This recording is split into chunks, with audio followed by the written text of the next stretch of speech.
Ketika kita sampai di Museum Sri Baduga, kita akan disambut dengan berbagai prasasti, yang mana ada prasasti batu tulis yang berisikan tanda peringatan juga mengenai gelar, silsilah, juga pencapaian dari Prabu Siliwangi. Lalu ada juga prasasti Ciarutan yang berisi 2 tapak kaki yang seperti Dewa Wisnu, yaitu Yang Mulia Sang Purnawarman Raja Taruma. Lalu ada juga prasasti tapak gajah replika, ada juga prasasti Geger Hanjuang, lalu prasasti Kawali 1, 2, dan 3, ada juga prasasti Tugu.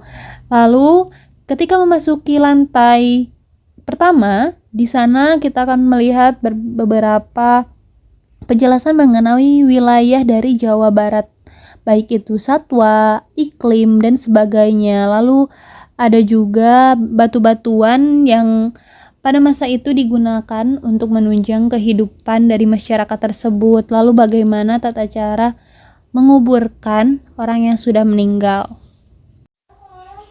Memasuki lantai kedua, kita akan melihat bagaimana perkembangan dari agama, terkhusus ketika masa Prabu Siliwangi, yang mana agama Islam mulai tersebar, sehingga kita juga dapat melihat bagaimana perkembangan dari tulisan yang awalnya hanya Sanskerta menjadi ada tulisan Arab. Juga perkembangan Al-Quran yang dahulu hanya ditulis di bambu ataupun kulit hewan, sampai sekarang menjadi ditulis di selembaran kertas, bahkan dibukukan. Lalu terdapat juga bagaimana tata letak rumah dari para bangsawan, lalu filosofi dari tempat tidur, juga bagaimana bentuk dari rumah-rumah pada masyarakat zaman dahulu. Bahkan terdapat juga balai yang biasanya digunakan untuk belajar Al-Quran ataupun menyiarkan dakwah Islam. Lalu dilihatkan juga bagaimana kebudayaan pada masyarakat tersebut, baik dari baju, juga bagaimana kehidupan sosialnya. Memasuki lantai atas, yaitu lantai ketiga, mengenai kebudayaan baju-baju, bahkan baik baju pengantin ataupun baju sehari-hari. Lalu bagaimana peralatan-peralatan penunjang kehidupannya, baik itu dari alat untuk membuat kain, lalu ada juga perkembangan uang yang awalnya barter menjadi adanya uang sampai sekarang seperti kertas.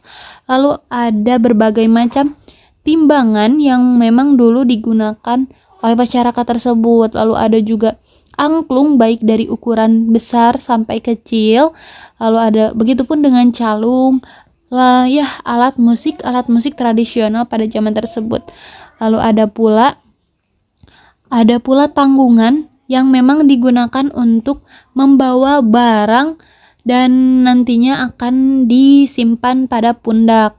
Lalu ada juga berbagai wayang, lalu ada juga macam-macam batik, kendi yang memang dulu digunakan, lalu ada juga bagaimana cara membuat kain, lalu ada juga permainan-permainan yang dahulu digunakan oleh anak-anak pada zaman Prabu Siliwangi ataupun Tarumanegara.